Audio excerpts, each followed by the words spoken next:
അപ്പോൾ ഇന്ന് നമ്മൾ പരിചയപ്പെടാൻ പോകുന്നത് ഇന്ത്യയിലെ ഏറ്റവും വില കുറഞ്ഞ ഓട്ടോമാറ്റിക് വാഹനത്തെക്കുറിച്ചാണ്. അതും 25 കിലോമീറ്റർ മൈലേജോട് കൂടി. അപ്പോൾ ഇതാണ് നമ്മുടെ വണ്ടി, ഓൾട്ടോ K10.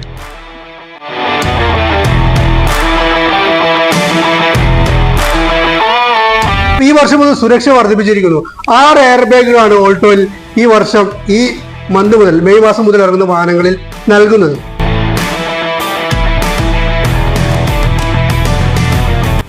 അപ്പോൾ മുൻകാലങ്ങളെ അപേക്ഷിച്ച് നമുക്ക് ഓട്ടോമാറ്റിക് വാഹനങ്ങളുടെ ആവശ്യകത എങ്ങനെയാണ് ഇപ്പോൾ മാർക്കറ്റിലേക്ക്?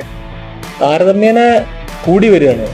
കാരണം ഇപ്പോൾ ഏകദേശം നമുക്ക് ഇറങ്ങുന്ന വണ്ടികളിൽ 30% ഓട്ടോമാറ്റിക് വാഹനങ്ങളിലേക്ക് എത്തിയിട്ടുണ്ട്. മുൻകാലങ്ങളെ അപേക്ഷിച്ചിട്ട് ഇത് 5 മുതൽ 10, 12 അങ്ങനെയാണ് ഇത് ഓരോ വർഷം കയറി വന്നിട്ടുണ്ടായിരുന്നത്. പക്ഷെ ഇപ്പൊ ഒരു വലിയൊരു കുതിപ്പ് ഓട്ടോമാറ്റിക്കിലേക്ക് ഉണ്ടായിട്ടുണ്ട്. ഇതിന്റെ റീസെയിൽ യൂസ്ഡ് കാറും അല്ലെങ്കിൽ ഒരു പുതിയ കാറും തമ്മിലുള്ള വ്യത്യാസം എന്തെങ്കിലും, വാങ്ങുമ്പോൾ ഉണ്ടാകുന്ന ബെനിഫിറ്റ്സ് എന്തൊക്കെയാണ് കസ്റ്റമേഴ്സിന്? ഒരു കസ്റ്റമർ പുതിയ ഓട്ടോമാറ്റിക് കാർ വാങ്ങുകയാണെന്നുണ്ടെങ്കിൽ വലിയ ബെനിഫിറ്റാണ് അവർക്ക് കിട്ടുന്നത്. കാരണം യൂസ്ഡ് വാങ്ങുമ്പോൾ വാറണ്ടി കിട്ടുന്നില്ല. രണ്ടാമത്തത് ഇൻഷുറൻസ്, ബമ്പർ ടു ബമ്പർ ഇൻഷുറൻസിന്റെ പരിരക്ഷ ഉണ്ടായിക്കൊള്ളണമെന്നില്ല. മൂന്നാമത്തത് ലോൺ അവർക്ക് കിട്ടുന്നതിന്റെ ഇൻട്രസ്റ്റ് ഇരട്ടിയായിരിക്കും. യൂസ്ഡ് കാർ 10% ആണെന്നുണ്ടെങ്കിൽ ഫ്രഷ് കാറിന് 5% ഇൻട്രസ്റ്റ് ഉണ്ടാവുള്ളൂ. ഇതൊക്കെയാണ് ഒരു കസ്റ്റമർക്ക് കിട്ടുന്ന മെയിൻ ബെനിഫിറ്റ്. മാത്രമല്ല വിശ്വസിച്ചിട്ട് എടുക്കുക. സാധാരണ നമുക്കൊരു കസ്റ്റമർക്ക് EMI, ഫിനാൻസ്, ഈ സൗകര്യങ്ങൾ ഉൾപ്പെടെ എങ്ങനെ ഈ വാഹനം റൂട്ടിൽ ഇറക്കാമെന്നുള്ളതാണ്. ഫിനാൻസിൽ ഇറക്കാൻ കസ്റ്റമർ തരേണ്ടത് ആധാർ കാർഡ്, പാൻ കാർഡ്, 6 മാസത്തെ ബാങ്ക് സ്റ്റേറ്റ്മെന്റിന്റെ കോപ്പി, നികുതി ചീട്ടിന്റെ കോപ്പി. 30 വയസ്സിന്റെ താഴെയുള്ള കസ്റ്റമർ ആണെന്നുണ്ടെങ്കിൽ വീട്ടിൽ നിന്ന് ഒരാൾ ജാമ്യം. ഇത്രയാണ് ലോൺ ചെയ്തിട്ട് ഈ വാഹനം ഇറക്കാനുള്ള ആവശ്യ രേഖകൾ. ഡോക്യുമെന്റ്സ് അല്ലേ നമുക്ക് എങ്ങനെ 5 വർഷം 7 വർഷം ഇങ്ങനെയുള്ള EMI സ്കീമുകളുണ്ട്. അതെ, നമുക്ക് എത്ര കുറഞ്ഞ പേയ്മെന്റ് വേണ്ടി വരും? IP എങ്ങനെയായിരിക്കും? ഇപ്പോഴത്തെ സ്കീം പ്രകാരം നമുക്ക് 0 ഡൗൺ പേയ്മെന്റിൽ ഇറക്കി കൊടുക്കാൻ പറ്റും.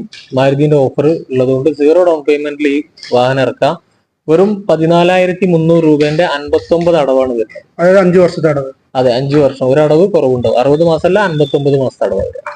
7 വർഷമാണെന്നുണ്ടെങ്കിൽ 34,000 രൂപയുടെ 10,320 റുപ്യ മാസടവ് വരും. 34,000 രൂപ ഡൗൺ പേയ്മെന്റ്, 10,320 റുപ്യ മാസടവ് വരും. 34,000 രൂപ മാസടവില് 13,360. അതെ അതെ അതെ 84 അടവ്. 84 അടവ്. ഇതിന് ഇൻഷുറൻസ്, വാറണ്ടി പീരീഡ് ഒക്കെ എങ്ങനെ വരുന്നത്? 3 വർഷം മാരുതി സ്റ്റാൻഡേർഡ് വാറണ്ടി കൊടുക്കുന്നുണ്ട്. അതായത് വണ്ടിയുടെ വിലയിൽ തന്നെ വാറണ്ടി 3 വർഷം കൊടുക്കുന്നുണ്ട്. അത് വേണമെന്നുണ്ടെങ്കിൽ എക്സ്റ്റെൻഡ് ചെയ്യാം. 1,00,000 കിലോമീറ്റർ ആണ് 3 വർഷത്തിൽ കൊടുക്കുന്നത്. 1,60,000 കിലോമീറ്റർ അല്ലെങ്കിൽ 6 വർഷമായിട്ട് എക്സ്റ്റെൻഡ് ചെയ്യാനുള്ള ഓപ്ഷനും ഉണ്ട്. അതുകൊണ്ട് തന്നെ ഓട്ടോമാറ്റിക് വാഹനം എടുക്കുന്ന ആൾക്കാർക്ക് ടെൻഷൻ ഫ്രീ ആയിട്ട് എടുക്കാം. 6 വർഷം വരെ വാറണ്ടി ഈ വാഹനത്തിന് ഉണ്ടെന്നുള്ള ഒരു മാരുതിന്റെ വിശ്വാസത്തിൽ എടുക്കാൻ പറ്റും.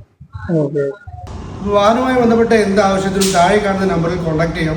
അപ്പോൾ എൻക്വയറി, ബുക്കിംഗ്, ഈ വാഹനങ്ങളെ കുറിച്ച് അറിയാനാണെങ്കിൽ അങ്ങനെ നിങ്ങൾക്ക് സർവീസുമായി ബന്ധപ്പെട്ട കാര്യങ്ങൾക്ക് എന്തിനും കോൺടാക്ട് ചെയ്യാം.